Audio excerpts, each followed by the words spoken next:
Good morning, everyone. My name is Gwen McFarland, and I'd like to welcome you to the Springfield Township Board of Trustees meeting.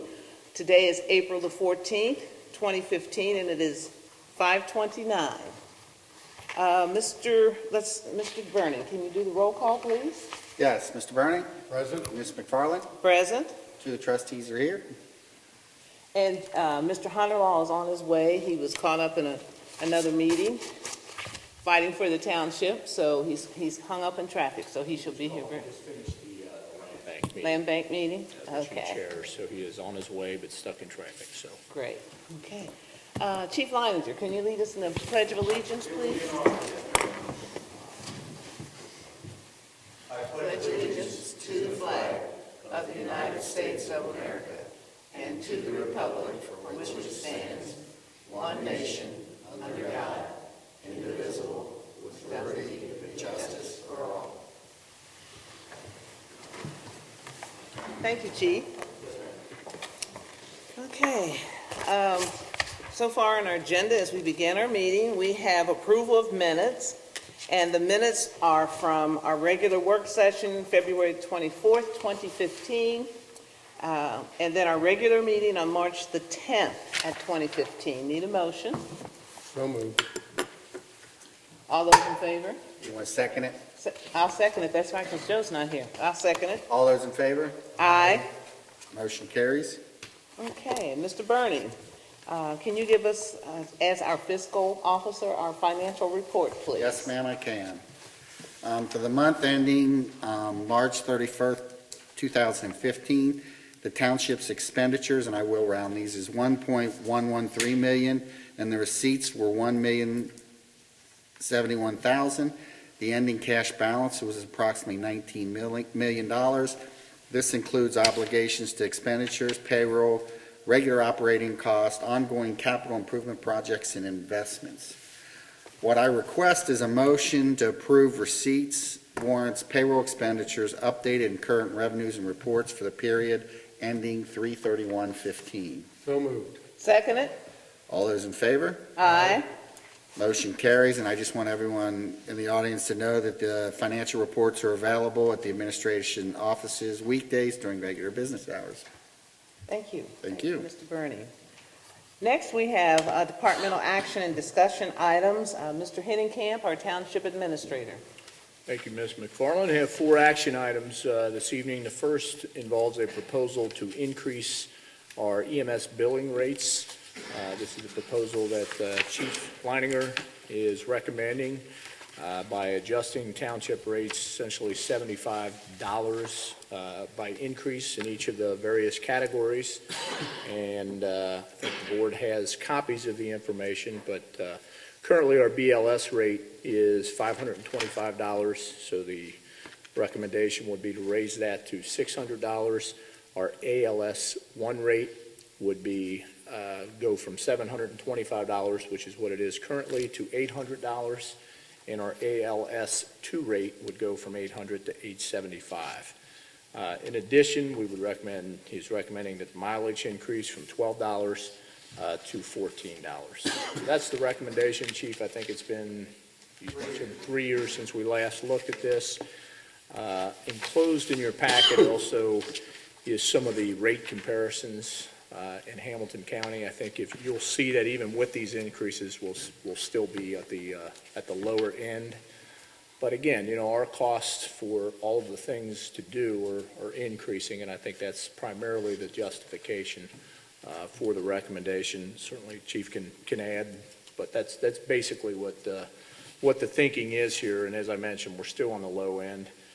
You can see some rates as high as $1,500 for ALS 2 transport. So we're still significantly below both that and still significantly below even the average with these rates. So don't know if the board had any questions. Like I said, I'd probably direct those to Chief Leininger, who's obviously more familiar with this practice and these rates, but pretty self-explanatory. When I look at these rates, it's interesting that our township has more runs, I'm certain, than some of the other ones that I see. Plus, we have more, population is greater. but yet those villages have charged much more than what we are. And it seems to me that it's the right thing and the best thing for us to do when you look at the population and look at the number of runs we have and the people that we serve. So I just think it's the timing is of essence, and I think it's the right time for us to do that. And some of the rates are 30 to 50% higher than our new rates, so I think it's, did you ask for a motion? So moved. Seconded. We have a resolution for that, or you're going to vote? I'm sorry, I failed to Yeah. mention that. We Yeah, have a there's actually a resolution later in the packet. I just wanted to go through kind of the details on it. But yes, that'll be resolution 2015. 215, yep, so, all right. And I just want to thank the chief, for doing the research to come up with the appropriate figures and the numbers, because, it is something that took some time, and it's something that's critical, and it's pretty self-explanatory when individuals would look at these rates and see that we are way down as compared to other communities. Something to really, I think it's important to point out that this is a reimbursement. It's not a for-profit endeavor, but this fund is intended to reimburse us for any EMS supplies that we use while transporting an individual to the hospital. And as our costs increase, we have to adjust our rates accordingly in order to stay competitive and be able to purchase the necessary supplies that we need to do. So just wanted to clarify that. Thank you. Thank you. And again, when you look at the number of runs we have, it's critical that we come into alignment with other communities. Thank you. Okay, Mr. Henningcamp? Yes, on our work session last month on the 24th, we had an item where the board authorized me to renew our property and casualty insurance. And at that time, I mentioned to the board that there were a couple of things we were looking at by way of adjustments to that, and that it might change. I didn't think it would go up. There was a little confusion in some of the changes that we anticipated. I was thinking was included, they were not. And then we took another look at some of the coverages. So I want to come back and revisit that with the board. The increase is actually about $11,556 from our expiring. But as I mentioned at the work session last month, all of that is due to increased coverages. And just to kind of break that down, I mean, we're close to $2 million in increased property values that are in our renewal. That's property, both physical real estate property and other miscellaneous property that we have. We've added 13 auto units, and we've also increased I think there's 9 pieces of fire apparatus where we've actually increased the replacement cost to those by almost $1 million. So that's what's accounting for these changes. The increases on the fire apparatus equipment. When you purchase, I mean, some of the equipment that we have is like a 91 or piece of equipment, so it was still showing a value of what we purchased it for. And obviously, if we were to lose that particular item, we would have to replace it. It's probably something that we might have purchased at $200,000 is now $500,000. So there are certain pieces of equipment on our schedule that you use replacement cost rather than the actual cost. Certain ones you don't, but on a piece of equipment like a large piece of equipment like a fire apparatus, that type of thing. So that just wanted to kind of revisit that and maybe seek the board's authorization to renew it with that because that's a different number than what we had talked about last month. Most of our property increase has to do with adding the light poles, the decorative light poles, which previously haven't been on there. So we have added and included those on as well. So that's like almost $1.2 million worth of coverage on those light poles because there's 79 of them. So that, all of them are not, it's not a, what I want to say, it's not so much a fee increase or rising, it's all coverages that we've added. That we need. Correct. So just seek, like I said, the board's authorization to, again, to sort of revisit that and authorize me to go ahead and renew our property and casualty insurance. You want to make the motion? Yeah. So moved. I second it. All those in favor? Aye. Aye. Motion carries. Okay, next item I have is something we received from Hamilton County. Back in 2003, when the 800 megahertz system was put in, Hamilton County, as part of that, the communication center purchased the radios for both our police and our fire department. And I guess over the years, I think there's been the assumption that those have transferred to us, and the county has realized that technically those radios are still sitting as an asset, as a county asset, since they purchased them and they gave those radios to us. And so they are now in the process of asking, they really had sort of two choices. When they looked at their inventory, they saw that they were still there. So they could either ask for the radios back or now officially transfer them to the township. And they're doing this not just for Springfield Township, they're doing this for all of the jurisdictions in Hamilton County that are on that system. So what I'm seeking is authorization from the board basically to accept those radios. The radios are going to be reprogrammed here in the next probably couple of months to deal with their upcoming changes to the new system. These radios will remain compatible with the new system, but eventually you're not going to be able to get replacement parts. So down the road, the new radios will have to be purchased, Chief. And I don't know that they've decided exactly who's going to make that acquisition yet, have they? Not yet, no. Yeah, that's still up in the air, but the cost to reprogram the radios will be done by the county. So a fairly simple thing, but again, just wanted to make sure that the board was up to speed on why we're doing it, and then seeking a motion to officially allow me to sign the agreement that accepts that transfer of property. Now, by doing this, any repairs, as you said, or maintenance that we have to have done on the radios, then we will take them out, where to Green Hills, to the station, the program out To there? Mobilcom. Yeah, to Yeah, Mobilcom. to a vendor, Motorola Right. vendor, the way we would previous. Okay. But we already do the repairs ourselves, don't we? Yes. Most, Really, yeah. We don't send Not them. ourselves, but yes. No. Right, but we Right. pay for them. We don't We send pay them for back 'em. to the county to be repaired. So this should have been done a long time ago. It's something I think that they meant to do years and years ago, and then, they uncovered in their inventory that they still actually were showing those as county assets. And so they either get them back or they transfer them, and that's why they're going through the transfer at this time. So moved. I second it. All those in favor? Aye. Aye. Motion carries. The last action item I have is to seek the board's approval to add the following vendor to our approved caterers list for the Grove Banquet Hall and Event Center, and that would be Jack's Catering, LLC, from Melbourne, Kentucky. So moved. Second it. All those in favor? Aye. Motion carries.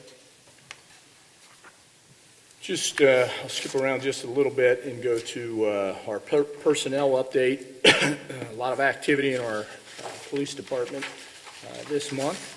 And I'll start off with fire, because they just have one item. We did accept the resignation of Brian James as a part-time paramedic firefighter. Brian's resignation date was effective of March 25th, 2015. And then wanted to officially announce that Chief Heimpolt has announced his retirement, and Chief is planning on retiring on May the 29th of this year after 40 plus or 40 almost even?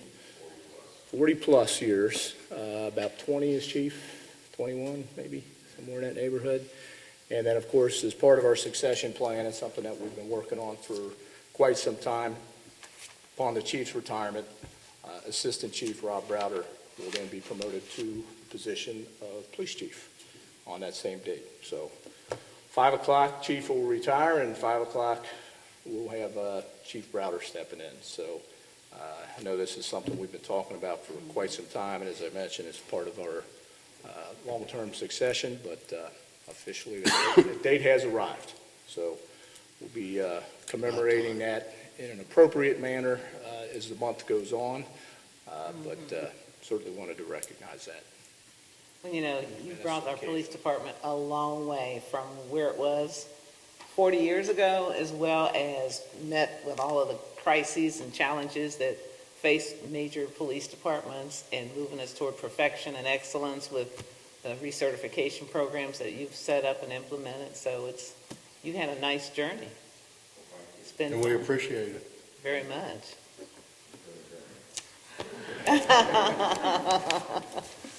More to come on that as the month goes on. Also wanted to congratulate Eric Catron. Eric is, where's Eric? Yeah, there he is. I knew I'd seen him earlier. Eric is in the audience. Eric was promoted to the rank of sergeant on March the 28th. So congratulations to Eric. And then also wanted to welcome two new additions to the police department. We have part-time police officers Jamie Bird with us tonight, as well as Justin Polinelli. And their effective dates will be here in early next week on April the 20th. So I wanted to welcome all those new Welcome. members to our department. Good to have you part of the team. Excited. I know. It's going to be really exciting. Got about a month, Chief, to get them under your wing there. And then lastly, did accept the resignation of Dennis Jones as a part-time building monitor. His effective date was March the 5th. And Jessica Middletown also is a part-time bartender at the Senior Center Grove. And effective date of her resignation was March the 27th. Chief, I'll ask you maybe to give us a quick update on your fire hydrant spring maintenance program going up. Yes, sir. Thank you, Mike. We service 1,700 fire hydrants in Springfield Township. Wow. Over the next 90 days, we will be out doing the hydrants. We remove the caps, we lubricate, we open the hydrant and flush it. And the reason we do this is to make sure that it's ready in the event we would need a water supply for a structure fire. So when you turn into your neighborhood and you see a big red truck, don't panic. We're there doing maintenance, and encourage you to stop by and say hello, and we'll be on your street soon. That's all. Thank you. And I'd ask Kim to bring us up to date with, Can you bring us up to date? We're supposed to have a service and police department open house. gonna What's- let Kim talk Kim, about you wanna that as talk well about as the that, other please? events going on in the community. Okay. We have a lot of events coming up, and the Police and Service Open House is just one of those. Tonight, actually, we have a backyard composting program. We have 75 people registered back in the Senior Community Arts Center for that. This weekend, on April the 19th, we have the pitch, hit, and run competition at Hell League Park, and that goes from 1 till 3. On April the 24th, we have our mystery dinner, and Arts Connect is running that event. That event starts at 6:30 p.m. We have our Community Day at the Reds, where Gwen is the honorary chair, and Chief Leiniger is throwing out the first pitch on April the 25th. And That's a going to be Wednesday. exciting. I hope you're practicing that arm for that first pitch. Did you see Tom Brady? He threw it like Mayor Mallory. Oh, my goodness. It hit 10 feet short. You better practice. I'll do everything I can not to embarrass the township. The pressure is on. That's exactly correct. I was just getting ready to say, no pressure. In May, we've got Tri-Health is bringing out a mammography van out to the Grove from 10 a.m. to 2 p.m. Our Young Entrepreneurs Program begins on May 6th, and the Police Department, Service Department Open House activities are on May 9th. Just so you're aware of that, all of the activities will be held at the Service Department from 1 to 4. There's going to be a number of vehicles on display, lots of different demonstrations that are going on. Actually, there's going to be demonstrations every half hour, everything from learning about landscaping to canine demonstrations to the police department's got a less than lethal demonstration, which is going to be a big attraction. There's going to be self-guided tours of the service garage, the Salt Dome, and the sign shop. So all of the activities are free that day, and again, it's from 1 to 4. On May 16th, we're doing the Great American Cleanup, and we are looking for volunteers for that program. Check-in is at the fire department from 8 to 8:30, and volunteers will work from 9 to noon. We have an open house for the chief on May 29th from 11 a.m. to 3 p.m. where people can come and say their farewells at the police department. And then the second Good Catch Community Day at the Reds is May 30th. Lots of activities. And the tickets, Tickets are on sale right now, $12 for view level, $18 for mezzanine level tickets. Those are available at West Banco and J. Gumbo. We've got a couple left here for the for the April 25th game. as well as on April the 25th, they have the little, what is the wobbleheads they hand out? Yeah, it's a bobblehead night. Bobblehead, yes. They hand those out, so that'd be fun, bobbleheads. Yeah. I call them wobble because they wobble. Wobbleheads. There's a dance called wobble, you know that?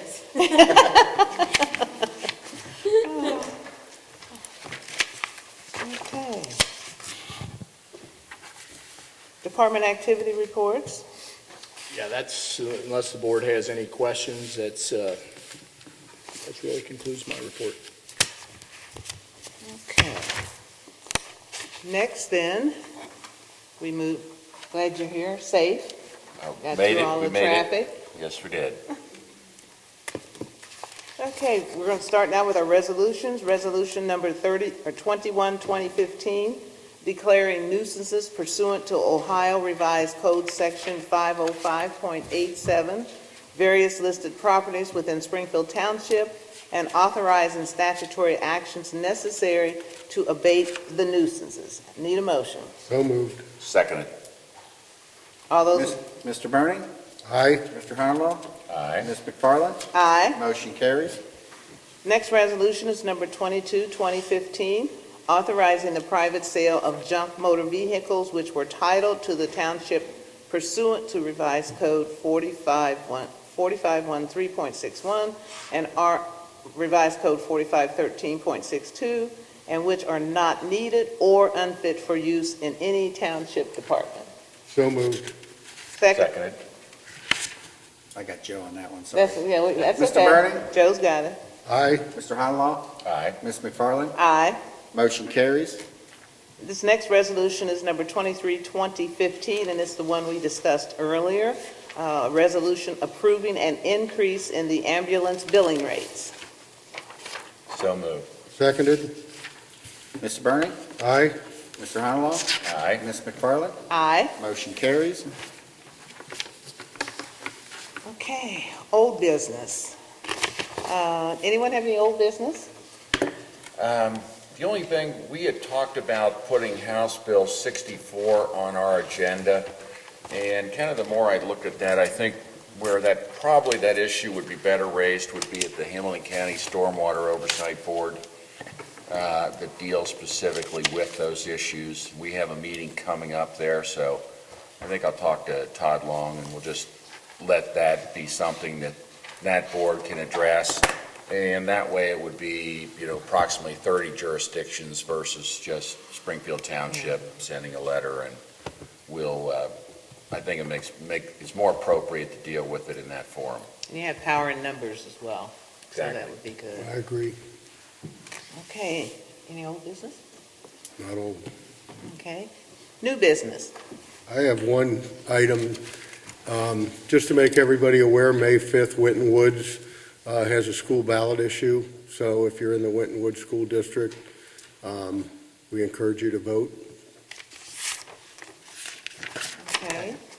Do you have any new business, Mr. Honolulu? Yes, I do. I apologize for being late getting here. I was representing the townships at a Hamilton County Land Bank meeting, and Commissioner Hartman couldn't make it today, so I got stuck chairing the meeting and couldn't leave in the middle of it. But it was a good meeting, and we brought up some issues which directly impact townships, and Springfield Township for that matter. And that has to do with the properties that go into tax delinquent foreclosures. There's two types of properties. There are mortgage foreclosures and tax delinquency foreclosures, and the two have different processes. The bidding requirements are different. On a mortgage foreclosure, the opening bid has to be 2/3 of the appraised value, whereas on a tax foreclosure, it's the back taxes plus the court costs.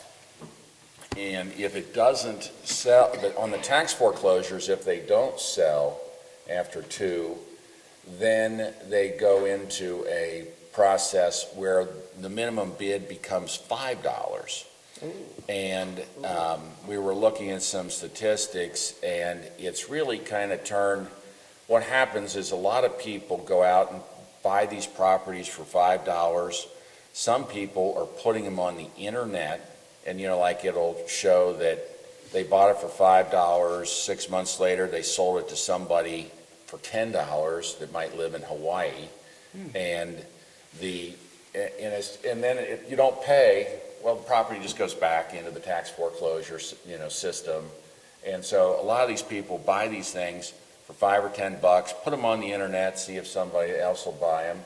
They maybe buy 25 of them, and then they'll find one that somebody buys for $2,500 or $3,000, and so they make some money at it. But it creates problems for townships like us that are and really any local governments that are having these properties where they're abandoned, and we're having to pass nuisance resolutions and spend our taxpayers' money to take care of them. So we're trying to come up with some regulations that will allow us to not let this be kind of a game where people can go out and basically what they're doing is for $5, you can become the owner of the property, and then it might be 2 more years, you don't pay any taxes, and it might be 2 more years before, the county takes it away from you again in another foreclosure. And we also discussed the issue of the prosecutor's ruling that says that local governments, if we are to try to acquire a property that has been through this process, we have to pay the back taxes and the court costs, which many times can be a deal breaker. But sometimes, not that there's, a lot of these properties are, it's some narrow strip of 2 feet wide, and, it's something that wouldn't be of value. But I think there's an opportunity. Sometimes there's a strategic opportunity for the local governments to try to acquire them. And we, as a local jurisdiction, I think we need to be looking at these, and I know, Chris, that you do, to try and ascertain if there's any that have a value either to the township, or we might come up with a strategy to, return them to, a productive use instead of just sitting there as basically abandoned property. And so we're going to work with the land bank and try and come up with a better way of doing it. Some of the other counties, I know Franklin County has a minimum bid of $100. So you can kind of deter some of these people who are just sort of playing games. They're buying an option on the property for a couple of years. I know they were talking about some guy bought 10 parcels for $5 a piece, and lo and behold, it was where ODOT had to acquire land for the MLK interchange, and of course he sold it for full value, plus they paid his taxes. So He was not a dummy. there needs to be a way to make sure that the public good is being served here. Mr. Harnell, you're very correct. As you know, I'm fairly involved in this. I look at these properties on a monthly basis that the prosecutor's office sends to us and indicates we have the ability to acquire them. I believe it's through House Bill 138, which allowed that to happen. And prosecutor's opinion, and I'm curious to know, the prosecutor's opinion is that we have to pay the back taxes, which, as you're aware, in many instances exceed the fair market value of the property, which is why they're in the situation where they are, why the private market isn't taking those properties on. And as far as I'm concerned, and looking at the law, and I know Mrs. Abrams and I have looked at it, the law isn't specific and says we have to pay the back taxes. That's an opinion of the prosecutor, and it isn't something that's a strict interpretation of the law. So I'm curious, are they still holding to that opinion? Well, apparently, there was a presentation by one of the members of the Port Authority. Apparently, there are 3 prosecutors' opinions. Two say you have to pay the back taxes, one says you don't. And in none of those are just opinions, they're not law. There's apparently no cases on it. It's a kind of a complex area of the law. There are different voting subdivisions, and I think that there's a special, term of art for that. They have the ability to acquire them and not pay the back taxes. I think the general public jurisdiction does. The land bank does not. And the strategy is if they raise the minimum bid, they're going to have more of these properties people won't bid on. They're going to go to the land bank, and the land bank is going to try and partner with local jurisdictions and be able to pass them on that way if need be. And, but the land bank strategy has never been to hold any properties long-term, but to turn them over and, try and make them productive. And I mean, it's the same way for the township. I think we would be looking for the same strategy. So in any event, that was kind of Sounds like it was an interesting. the main part of the meeting. Well, there's a lot going on with the land bank. They're spending quite a bit of state grants, demolishing blighted properties throughout Hamilton County.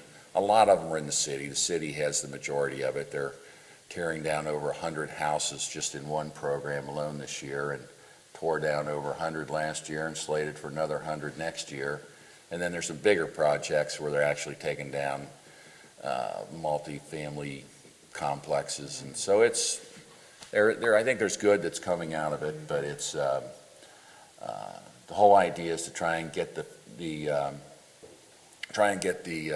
stimulate some of the areas so that the free market can come in and start picking up. And actually there's a project in Evanston where the land bank's acquired, I believe, 11 properties, rehabbed 5, sold the first one starting from around 19 to, I don't know, it was 130,000, something like that. And they now almost are having bidding wars, people trying to buy the next ones before they're even rehabbed, and the realtor's saying we're going to increase the prices to about 160,000 on the next group. So it's starting to pick up and take some blighted areas and turn them around, and it's things we might be able to use out here. One of the other things I would mention to the land bank your next meeting is that, as they know, those properties, once they go through 2 foreclosure sales, they end up being forfeited to the state. Correct. The state only has a sale, I believe, at the most twice a year. So in between those 2 sales, jurisdictions like Springfield Township continue to have to pass resolutions and mow these properties. So if they could somehow figure out a way to maybe allow those properties to be acquired more often than twice a year, I think would go a long way to help that issue as well. That's a good point. That's a great point. That's a very good point. Yeah. One of the things Commissioner Portune brought up was what he was interested in knowing, what is the cost? I said it's considerable. Now, these are not all tax foreclosures that we have. I mean, some of them aren't foreclosures at all, but there certainly are a good percentage of them that are. So, I said maybe the Center for Local Government, I don't know if they would at least, I doubt they track that information, but they would have the mechanism to put out an email to all the various administrators saying we're trying to get input on, That would be the easy way to get that information, I That'd be the think. smart way, yes. Absolutely. Spot survey, we could request that information. I think that would be helpful. Okay, that's all I have. Okay. Again, sorry I was late, but I don't get to set those meetings. I'd like to also update our community. We have several projects in the community that we've been working on for the past year and maybe a year and a half as far as getting the work done on the streets. And so I'm pleased to say the Greenfield project is almost completed. I met with some of the neighbors in that area. There were some concerns about, just the whole improvement of that area. And I'm happy to say that beginning April the 20th, for the Greenfield project as well as for 3 streets in Lexington Heights, we're going to begin to grind down the existing asphalt surface. And when that surface is removed and when they grind it down, they will be able to inspect the areas to see if there are any weak spots there. so that they then can repair those. And then they'll put in a stress-absorbent membrane to kind of help support the process as well, and this will seal the surface and eliminate any reflective cracking. Then again, once that's applied, the base coat is applied, then the contractor will make repairs, and the repairs will be around the perimeters of the manholes and catch basins in the project area. And then they will finish the actual asphalt surface course. So that's great news for those individuals who've been waiting for years for this to happen. And it takes time, and those areas have been one of many that need a lot of work, to get them done. And we were able to do this with SCIP grants, and that's another great sign. So just reminding neighbors who live in those areas, just be prepared for maybe some interruption in traffic. There will be a project inspector on the site at all times, just to kind of help make that transition less problematic as well. So that's good news. And the other one is I had the pleasure of spending about an hour with the Ohio Speaker of the House, Cliff Rosenberger, and just talking about some of the issues and concerns that we are seeing and have here in Hamilton County. And so, of course, I was speaking on behalf of local government and ourselves in the township, and just trying to determine just what the government is going to do, what the governor is going to do as far as returning some local government funding. It still is up in the air. It doesn't look like it's something that they really have developed a formula for. It's not one of their priorities, which has been very clear in the last 3, 4, 5 years. But, he was very optimistic as far as maybe somewhere down the road they can look at that, but not to expect any miracles, because they have other things that they're looking at, and he focused on things like jobs, which we are as well, always trying to look at what we can do to provide job opportunities for residents in the community, as well as economic prosperity, which is what we're all trying to work and do in Springfield Township and in other local governments as well. So it was an interesting meeting. He was an interesting person, and I felt very optimistic after I spoke with him, and I plan to have another follow-up meeting with him at some point within the next 6 months, and continuing to look at where we are as far as Springfield Township is concerned in local governments. And I'd like to say that State Representative Alicia Reese also helped pull that meeting together for all of us, for businesses and et cetera. And as we talk more about job opportunities, Alicia Reese, State Representative Alicia Reese, is sponsoring a job fair, and that job fair is going to be on April the 17th at the Woodlawn building. It's actually the Woodlawn National Guard and Recreation Center, and the address is 10050 Woodlawn Boulevard in Woodlawn, Ohio. I had the opportunity to attend that job fair last year. I was amazed at how many individuals from our township actually were there. And some of the individuals that I met actually, and you always have to bring your resumes, of course, but some of the individuals that I met actually were able to get appointments and interviews scheduled for job openings.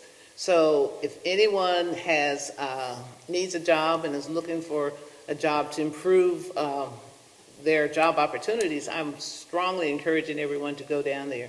The program starts at 10 o'clock, and they're going to have a special opportunity for veterans, and that will be a closed session for just veterans from 9 until 10, and then it opens up to the general public. So again, I would say out of the individuals that I met that were just from Springfield Township, 3 of them ended up with job interviews on location at the particular employer that was there. So there's lots of opportunities there. And I think that's all I have. So it's a lot going on in the township, a lot of opportunities. Joe, I think your report was just excellent, in helping to look at the challenges that we're all facing as well, as we continue to look at how we can maintain some stability and have a nice balance in our township, because that's what we're all about, and looking at economic prosperity as well. That's all I have. Now it comes time for citizens' participation, and I would there's anyone in the audience that would like to discuss any concerns or any positive things that we're doing in the township, please step to the podium. And I always request that when you do step to the podium, anyone else in the audience, if you could abstain from speaking, so that we in turn can hear what the individual is saying at the podium. Is there anyone interested? Yes, sir. And when you step to the podium, you could give us your name, please, and your address. Thank you. My name is Gary Herron, Herren. I live at 8842 Fountain Blue Terrace. I'd just like to bring this to your attention. The serviceman that did the repairs yesterday told me to come up here, and I just talked to the gentleman over here, and we have a major problem between Winton Road and the entrance to the school is totally destroyed. There is nothing left of the street. In the last 6 weeks, they have repaired the same hole 4 times. And it was repaired yesterday, and then I have measured it to 12 to 14 inches deep in this area. And the whole street, the curbs and everything, it's about 22 houses long, 50-foot houses. You can about figure roughly how much it would cost. It's like I mentioned to the gentleman over here, I said maybe it's something we need to look into. Yeah, maybe we don't have the money now, but can we put something on to try to get this?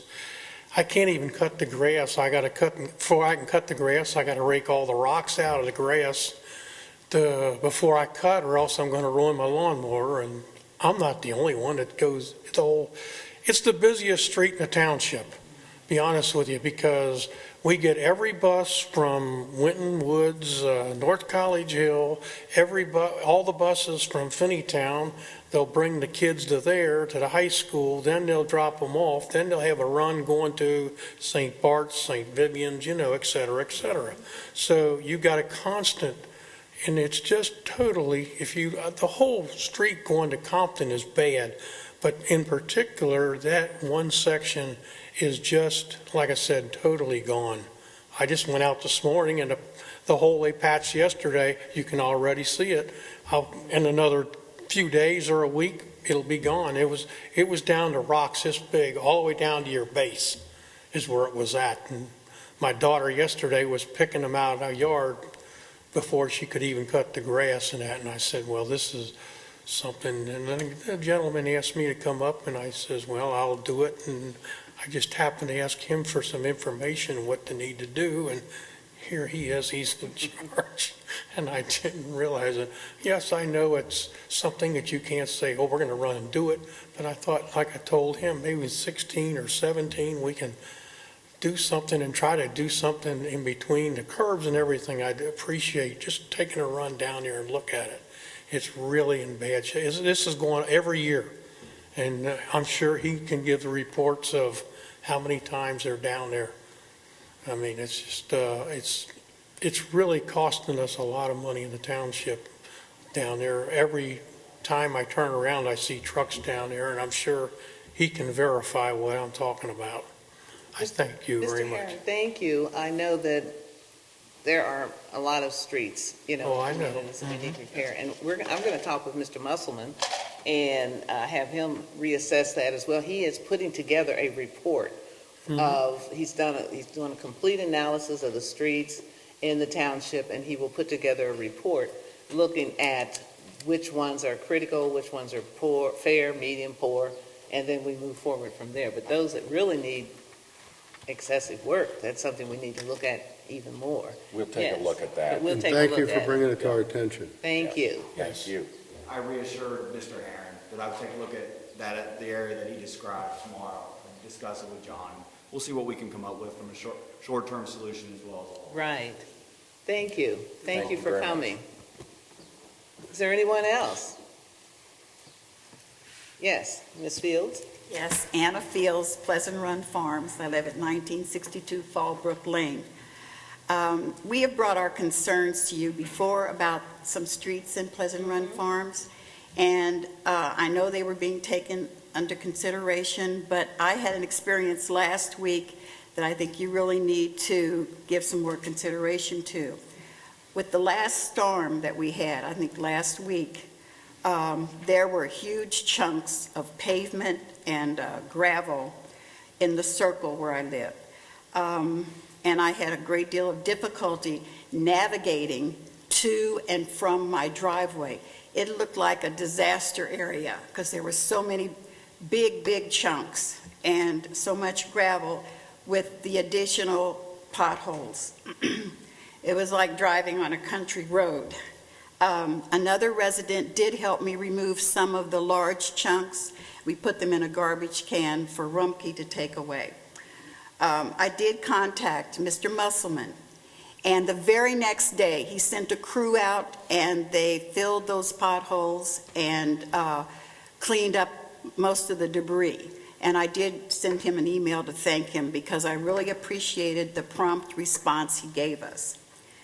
But I explained to the crew when they came out that I've lived in that circle almost 40 years, and I have never seen so much debris and so much bad pavement.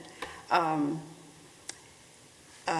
it's been patched many times, and they have swept it many times. But this was really the very worst. Everybody came out and was looking like, we cannot believe our street is like this. It's a short street, and even though we had named it for resurfacing, Deerhorn was one of the main streets we wanted resurfaced because the school is there and it's a main artery. They've resurfaced part of Deerhorn from Elkwood in that direction, but toward John Gray Road, toward Fairfield, that's where it really needs a lot of work. And I know that you guys have spent a lot of money on streets in our neighborhood, and I appreciate that. However, some of those streets have been paved twice, and some have never been paved except initially. And we drove around the neighborhood, I think I told you guys. Right. We drove around like 2 hours listing every single street in our neighborhood to try to evaluate which one should have priority. 3 of those streets, including mine, are the farthest point of Springfield Township toward Fairfield. We're right on the border. So we kind of feel like we've been neglected. We feel like the stepchildren right now. One of my neighbors took photographs, and she wanted me to submit these to Mr. Musselman so you could see all the cracks. And what we're afraid of now is that when it rains again, like it did last week, that's going to just lift up. There's so many cracks in that pavement that it's going to lift up again, and more that's going to come down the hill into the circle. We're afraid it's going to dislodge again. So no matter how well we maintain our properties there in Pleasant Run Farms, if our streets are in such poor condition, it depreciates our property. And so we would like for you to seriously, evaluate the situation and see if you can come up with a solution. We would very much appreciate it. And that is something Mr. Musselman has also, he's reported back to the Pleasant Run Farms individuals that sent letters to us, and he is looking at all of our community, not just Pleasant Run Farms. I know. So he's doing a global assessment, and then he's very thorough when he does that. But if you can share those photographs with us in the service department, and then we will again get with Mr. Musselman and see, do we know when he plans to have that report ready? Well, I think it's, the report that we're talking about, we did complete last fall. So what we're going to do is we go through and update it. I don't think there's going to be anything earth-shattering. I mean, you're seeing sort of 2 things happen. One, this is the time of the year that we've had 2 of the worst winters that we've ever had. So any of the streets that are in bad shape, obviously are breaking up. You're getting this throughout, not just in Springfield Township. If you drive everywhere, you're seeing that this is a problem from the winter. And when you have streets that are in the condition of a lot of our streets are, which is no surprise to us, these aren't revelations. I mean, we've been saying for the last 10 years that we've got an aging infrastructure system. We ran, I think, 4 levees back to probably close to 7, 8, 10 years ago. All of them failed And it was for the very reason that we said, that outwardly and physically, they didn't look like a problem. We knew that what was happening to these streets, and you've got to keep up with them, and quite frankly, the money is not there. And we have close to 22 mills of taxation in Springfield Township. One of those 22 goes for roads. That's it. So, it's close to 5% of the total taxation goes to fix roads. And the people have spoken on this issue many, many times. They don't want to pay more property tax. And as we now know, that's the remaining issue that's our remaining opportunity to raise revenue. There is no other means by which to do it. So we're looking at that. I don't think when that's going to be terribly different. I think the number, when we looked at this back in the fall, was to fix township streets is about a $40 million price tag right now. Yes, it is. And we Yes. have 100-plus miles of road, and we have a growing number of them that are in this condition. So the fact, we know that they're in this shape. Now, there's going to be situations where a pothole will open up that we might not be aware of, and we need people to call on that. But just as far as an overall condition of a street, we're well aware of it. And That we are. while we've been highly successful in the SCIP process and leveraging those dollars, it's still not, we're not catching up. We're falling further and further behind, and that's, what we talked about at the State of Township, what we talked about at that work session was to evaluate what the options are. The bottom line is it's going to cost money. It's going to cost a lot of money to do it, and there's assessment and there is property tax. Those are the two remaining options that are available to the township by state law. There are no others. I know, it's a shame, because I recall that, and I'm also a person who is very concerned about taxes. I don't really support any unnecessary taxes, but when we had the levy that came up before, the last 3 or 4 times, we predicted, we said, yes, some of your streets may look nice today, but what are they going to look like in the next 10 to 15 years? So we were trying to be ahead of the game so that we wouldn't get to where we are now. But it's true, we've got $40 million is a lot to try and catch up. Yeah, and that's to bring them all, that's if we took Bring them all of all. the streets and we wanted Right. to bring them into what we consider good condition. Not all of them need a full rehabilitation, but it's a matter of doing things now to hold them. But I think what we're seeing on a lot of these streets is the sub-base is going.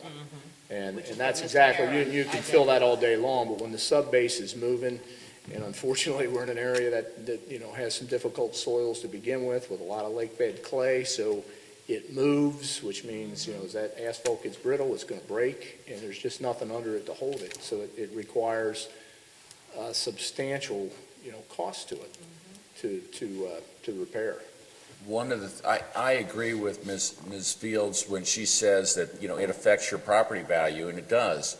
And, I think one of the problems that we had in the past with some of our levies is, okay, if your street, your subdivision got done, well then, you would look at it and say, what do I need a road levy for?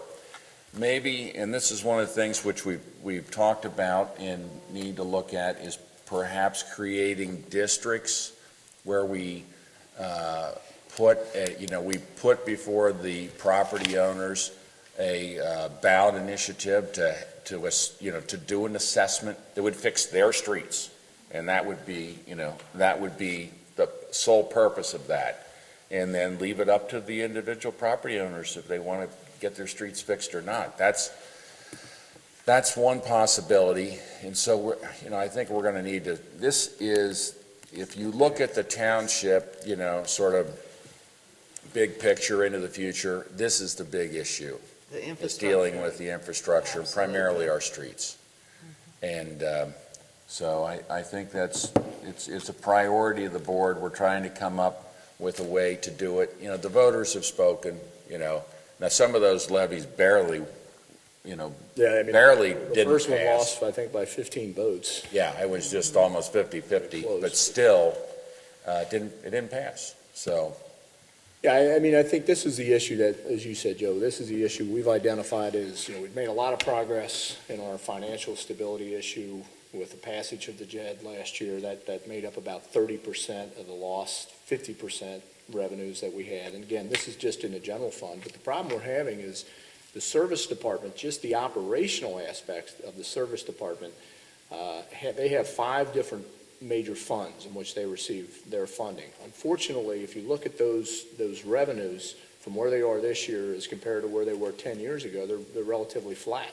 So as costs go up, those particular revenue streams stay the same, and it does that for a variety of different reasons. It's just the nature of where that money comes from. In other words, 2 of those funds are motor vehicle license tax funds. Well, we have about the same number of motor vehicles registered in the township as we did 10 years ago, so you're not really seeing much of an increase. The gas tax really hasn't gone up in any significant way. The road and bridge is the only piece of that that's actually property tax based. And so, but, you know, when you look at those 5 funds, the general fund has to augment the operation of the service department by about $1 million this year. I mean, we talked earlier at our meeting in March, where the purchase of salt we're estimating it costs roughly $350,000 in this year's budget. Now, that's obviously to fill the dome for next season, but, I mean, these are the kind of costs that we're incurring, and those are required things that we have to do. But yes, the solutions, unfortunately, there's no easy choice. There's no silver bullet. There's nothing that's not going to be painful. All of the choices are painful, and I think it's going to take a multi-pronged attack. That's what we talked about in the comprehensive neighborhood master plan, identified that, you know, the thing that you just talked about with maybe creating districts in the township. So in other words, if Pleasant Run Farms wanted to pass the levy, they didn't have to wait for the whole township to do it, and they could sort of guarantee that streets in their neighborhood would be fixed. Assessments are another good way to do that. Where you have a street that's in need of total rehabilitation, assessment's probably not going to be a very good option because the cost is just going to be too high. Property owners wouldn't be able to afford They it. wouldn't. No, but if you can absolutely. come in on a street that's still in pretty good shape, but if you catch it now and you do, say, a 1-inch, you know, a micro overlay, or there's some new products out there, and you do that now, you're going to maybe buy 10 or 12 more years for that street, and it can be done relatively inexpensively. We've looked at a couple of sample areas where it might be, you know, somewhere in the neighborhood of $40 to $50 a year. Well, that's about $1 million. The difference is that homeowner, so it sort of works like a levy. It's an assessment for 10 years, but that homeowner can be guaranteed it's going to be on their street, not, Right. hey, I'm passing this levy, and now I got to get in line with every other, you know, the street in the township. So, but as I said, that's not going to work for all of them. So that's what we're talking about, Gwen, is John, you know, Mr. Musselman we've looked at it as to the type of repair needed and put those streets into the good, fair, and obviously failed condition. And the failed aren't going to be eligible really for the assessment. The district idea is a great idea, but legislation doesn't allow it. So that would take a change to state law to be able to do that. That's what I thought. That's what I. So that was something we'd have to lobby to get done. But again, it allows then the property owners to control their own destiny a little bit. Fixing them's the easy part. They just need the money, and the money just doesn't exist right now. And as I said, the JED's money is going primarily for the $1 million to keep the operational aspect of that department going. And that's critical that we do that, keep that. Well, that's just to stay, you know, that's what, you know, those are the crew and the maintenance that we have on a daily basis to keep up with. So it is, as I think you identified, it is the number one issue. We've made a lot of progress in other ones, but that is on the rest of this year's agenda to come up with the options and the solutions, and hopefully by the end of the year, make a recommendation to the board on which is the best way to go. But unfortunately, there's some degree of pain with all of them. There's no easy And you know, when I was answer. Well, working yeah. with John and looking at, you know, what all is involved as of today, what we do with streets that we're working on now as of April the 20th, and I walked through, and he walked me through again, the process of, that whole process is very expensive, and it's just for 2 or 3 streets. So if we looked at, let's say we had 75% of our streets in that condition in Springfield Township, that's close to it. What was it that we say, the $40 million? So let's say it's about $30 million to do that. And that's a lot of work and detail to give some viability to the streets, you know, and the roads to enhance their lifespan for at least 20 years. my understanding is about 20 years now. You're looking at a full, in most cases, a full grind down or removal of the existing pavement and then curbs and gutter. Right. And it's, if you're gonna fix it, that's the only way you really Best way to do it, You absolutely. can do it, and it's expensive. Mike, I don't know if you know about, on average, what repaving a mile is. I'm trying to remember what that, I don't want to catch you off guard, but, 400,000 or 500,000? yeah, I was going to say it's about $500,000 a mile right now.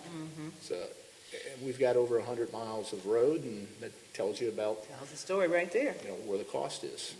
Probably about 25% of them are in that failed condition, and so, there's no shortage of failed roads. We're aware of where they're at.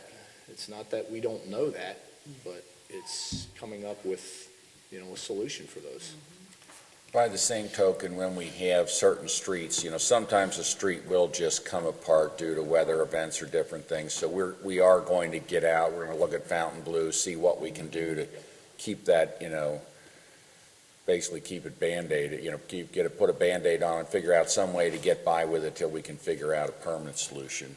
And Mr. Herron, when he talked about the traffic, that is high volume traffic up and down that street. Heavy high volume. Heavy high volume, exactly. Probably a Big lot of buses. heavy buses. You had 2 points there that I just caught. You said something about there was a close thing on the ballot.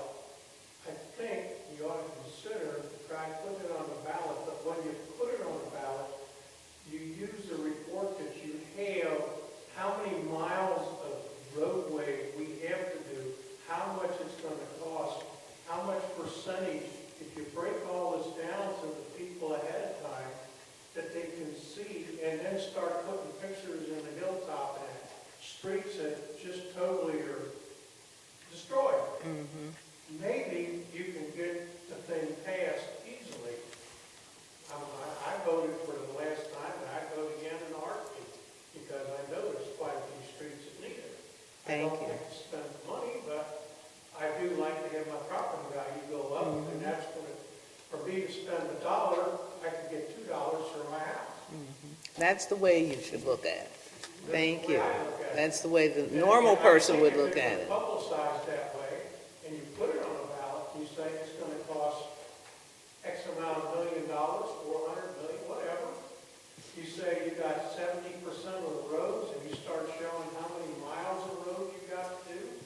People will sit there with bad streets and say, my gosh, we got 75%. That probably ought to fix our street. It might fix our street. Then you get other people thinking. Thank you. Thank you for your comments. Is there anyone else? Thank you. Hi, my name is Shirley Cura. I live in 9344 Montara Drive. I'd like to thank the officers that came out to my house. I complained about hearing a shooting and that part of my chimney came off. Some chunks of my chimney came off, and I really appreciate those guys coming out there, checking it out. So far, it has stopped. So far, but I don't know, what's going to happen down the road. But I appreciate them coming out and doing what they did.